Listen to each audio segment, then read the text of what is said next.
All right, welcome to a Friday Reads, where I talk about what I read, what I'm reading, what I hope to get to next. Maybe not so much on the hope to get to next. I have no idea what I'm reading next. I have ideas, so I guess I could talk about the ideas. Also, there might be a siren you might be hearing. Turns out the suburbs have just as many sirens as the city. Who knew? I forgot to talk about a DNF I had last week, and it's just been more solidified by the fact that I still haven't gone back to it. So I have 2 DNFs to talk about, 2 things I finished, something I'm currently reading, and then vague ideas that I could flip my mind on a dime. That's not the saying, but just go with it. It's been a long day at work. I've just taught so much today. They learned the urinary system, the reproductive system, and the endocrine system today, which is a lot. Summer classes are no joke, okay? I know it's stressful for the students, but it's a lot for the teachers too. It's like, we go fast. Anyways, though, I'm enjoying that class, though. My students are great. Things that I DNF'd. So I started the month trying to read The Familiar by Leigh Bardugo. Got 20% of the way in, and it wasn't bad, but I didn't care. Therefore, DNF, right? I think that's the most normal reason to not finish a book. I think the big thing that was the deal breaker for me is the main character. Her inner monologue did not match her outward actions.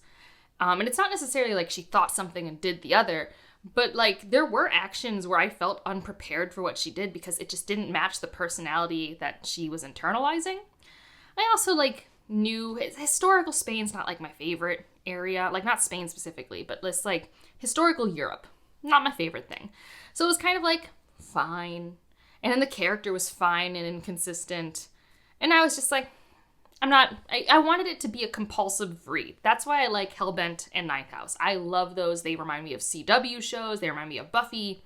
That's what I want. In this one, I would have been down for it if it was also easy to read and engaging, and it wasn't. So I stopped, and it seemed like a bunch of other people because this was our Patreon buddy read, it was fine, or other people DNF'd it late in the game, because it, for us, was just underwhelming. Not bad, but if I finished it, it would have been a 3-star, and I don't have the energy for that right now. My other DNF, alas, is August Kiko and the Mechas from Space. I spent one night with my patrons doing reading sprints, and I got 70-some pages in. Yeah, I got to page 76. I got this far in, and it was fine. And then I didn't read for 3 days, which never happens. I was watching My Lady Jane. I was playing Horizon Forbidden West. I was doing everything but reading, and I really couldn't figure out if it was because of the book or because of my headspace, because my headspace was wild. I'm doing better now, but it was not in a good place, so I was only doing things that brought joy. And this wasn't not bringing joy, but reading was not a thing I could focus on, and I couldn't tell, like I said, if it was this or not. And, the fact that I didn't read for 2 days, not even, a chapter at night before bed, not even a chapter, just pages, was wild to me. It's so rare that I go to bed without reading at least a page of a book. And so I think with this, it's not that it's not interesting. It's just that the writing style, I wasn't vibing with it. It's a nebulous thing. It's not that it's a bad writing style. It's just that it didn't flow naturally. The audiobook didn't really help that much. And we have 2 perspectives. We have August and then we have Verdant. And they were fine, but they weren't exciting to me or interesting. I wasn't relating to them, or I wasn't fascinated in following their story. And instead, I kind of just watched Pacific Rim. Because that has mechs. And for this, it's I'm sort of curious because kind of the premise here is we are at the end of times for humans. There are these mechs that just come and destroy civilization. And there's a mech, in theory, coming to destroy Earth. And we are on the eve of that at a party with our main character who plays jazz piano.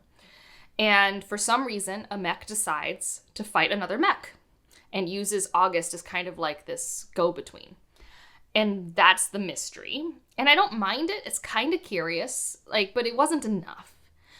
So that part of the world building wasn't enough to keep me going, especially because August and Verdant kind of have this weird will they, won't they relationship that I wasn't really vibing with. I think I just didn't connect to the characters enough to pull me along. So alas, not for me. And I think the writing style was enough of a miss that I won't try other Alex White books. Because I know there are other sci-fi books out there. And I remember when I first joined BookTube, people chatted about them all the time. Since last time, I did finish Prime Deceptions. Really fun. Enjoyed it a lot. Enjoyed it way more than Chilling Effects because, as I said last week, Mala the cat is adorable. The ending's a bit rushed, but that's just par for the course with action books and me and my personality. I'll probably try and finish the trilogy by the end of the year. Like, that's kind of the headspace I'm in. This is comfortable. This is kind of what I wanted from The Familiars. Just a comfortable, breezy reading experience that I was engaged with. That worked out great. Now, kind of the thing that really showed me that, yes, I need to for sure DNF August is We Have Always Been Here. I have finally read this book. This book has always been here. Just kidding. But I did buy it when it came out, and I checked. It came out in 2021. Yeah. And I bought it like summer of 2021. So I have officially owned this book for over 1,000 days. But I finally read it. And I was really nervous because a lot of people don't like this. And maybe because my expectations were on the floor. Maybe because it was exactly what I needed it to be. I'm not saying this is a 5-star read, but it was a very solid science fiction read for me, especially like a sci-fi psychological thriller, and I do like a psychological thriller. I do. It was giving me Echo Wife vibes, but not as necessarily as page-turnery. This is a little long. That's my biggest critique, and it doesn't look long here, but you need to know that the font is like astronomically small. So like the audiobook is like 16 hours, so it's like it doesn't look 450 pages, but it's like 450 pages, which is too long. That's my biggest critique. There is stuff that could be cut to make it have a better pacing. That said, the main characters, prickliness, the neurodivergence, how we have flashbacks to her upbringing and relationship to androids, I loved it. I ate that up. The actual mystery itself, I kind of had guesses. I actually didn't guess it right.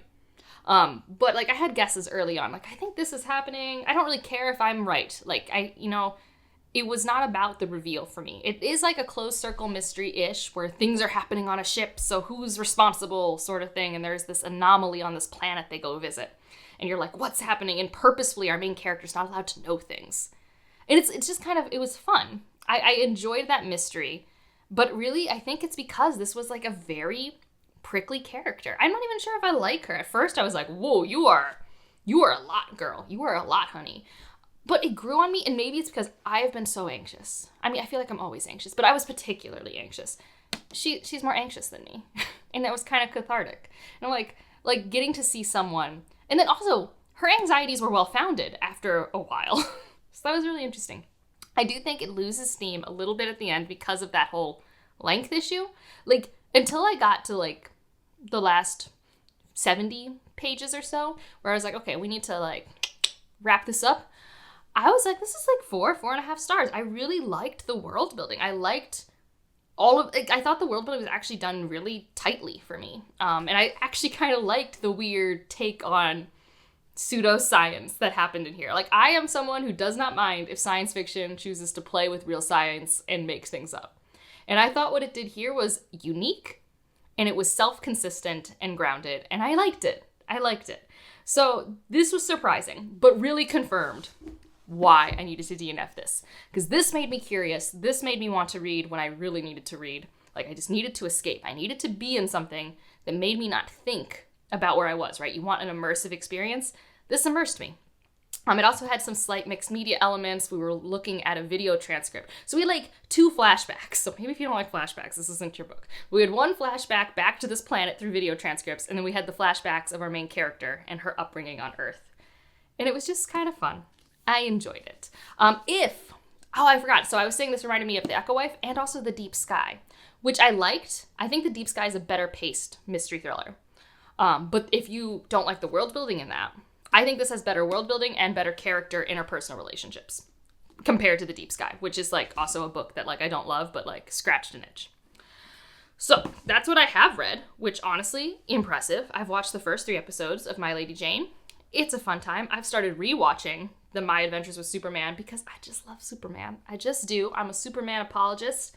It's just, and I realized it, it's just so fun watching a hero who could destroy everything. Like, he has the power, but his goal is always to try and make sure they minimize damage and don't kill people. And that's the challenge. People are like, oh, you can never make something that's too powerful. I don't know. People complain all the time about Superman. But the challenge is having all the power and not taking the easy way out. The challenge is that he's not Superman. He's Clark Kent, and he has a life to live. And I love it. I love that shit. Oh, that first episode, he saves the cat. I love when he saves the cat. And I hear in the James Gunn movie, he saves a cat. Well, maybe not a cat, but the saves a cat, you know, the whole thing. So what am I reading next? I am currently starting the Jen Lyons standalone because you guys are right. Whoever commented it, a bunch of people did. In my mid-year freakout tag, I forgot to mention this book as a book I wanted to read, which I did. And I do, and I am reading. I think I used an Audible credit to get the audiobook because it's one of the narrators from The Chorus of Dragons. Not my favorite narrator, but like, I'm attached. What can I say? And it both flows really well physically reading or with audio, so I can really go back and forth depending on my mood. And I'm only a couple chapters in, but I like it. Jen Lyons does epic fantasy in a way I feel like people get to consume it all the time, but I rarely get to because I'm not visual. So like, I feel like I'm in this jungle world because we're in the deep, which is this jungle world. These scenes with dragons and the dragon riders and how they're connected, they feel opulent and epic. And like, I don't know, her use of visual cues works for my brain in a way that others can't do. And although the character work is sparse so far, I'm filling in characters. I don't necessarily think I'm going to love these characters like I did people in The Chorus of Dragons. But so far, our main character, I'm still getting to know her. I don't necessarily think I would make the same decisions she makes, but I like her. Like, I think her internal thoughts are fun to follow. I'm liking learning about this world on the fly. So far, we're doing a lot of traveling, and it hasn't bothered me yet. Give it time, I guess. But yeah, I'm just into it. It just turns out maybe Jen Lyons has a writing style that works for me, which I didn't know because I've only read The Chorus of Dragons, and like, I'm just obsessed with the characters in that and the epic world building. But like, I named my kitten Kieran for a reason, so it is what it is. So that's what I'm currently reading. I don't know what I'm going to read next. The Ursula K. Le Guin list just got leaked. Not leaked, it just came out. And so have I put a hold on every book I can find on that list? Oh yes, I have. Have 2 already arrived at my library? Oh yes, they have. Am I in the mood for that type of project, or do I need to lean on comfort reads? And that's why I started the new Jen Lyons book, which, what even is its name? You guys can see it. I can't, but I'm reading the new Jen Lyons standalone. Another one, I have access to the audiobook soon, and I don't know if it's in this bag or it's on the floor by me. I don't know where any of my books are. I was actually curious. Where is that book? What have I done with my life that it's not in this bag? Well, it's not near me, but Tidal Creatures, is that the name of the new Shauna McGuire? Maybe I'll try that, although I'm just like nervous, and I kind of want to just read things that are exciting or new, but I could just hard DNF it. I've been enjoying DNFing things and also making room for things that are very fun. I also have the T. Kingfisher 7th Bride I can read. That's downstairs. Where is Tidal? I am now going a little mad. Now, if I want to just keep the sci-fi energy up, I could read a Sue Burke. I could read Immunity Index. It's been fun reading just like a boatload of science fiction. But also in that vein, over here I have Perhaps the Stars, which is the last book in Terra Ignota. I don't know, because I'm currently happy and have a lot of energy. And I don't know if that's going to continue. Everything's always in flux. So, you just gotta have it. Ooh, but something I wanted to shout out. The Ursula K. Le Guin list. This is nominated, and it makes me so happy because this book, I really liked it. And although I do think, at the end of the day, The Space Between Worlds is a stronger book that really didn't get, I think, the recognition it deserves, I'm happy that this one is, because Micaiah Johnson is truly, like, a voice to, like, watch in the sci-fi space, in my humble opinion.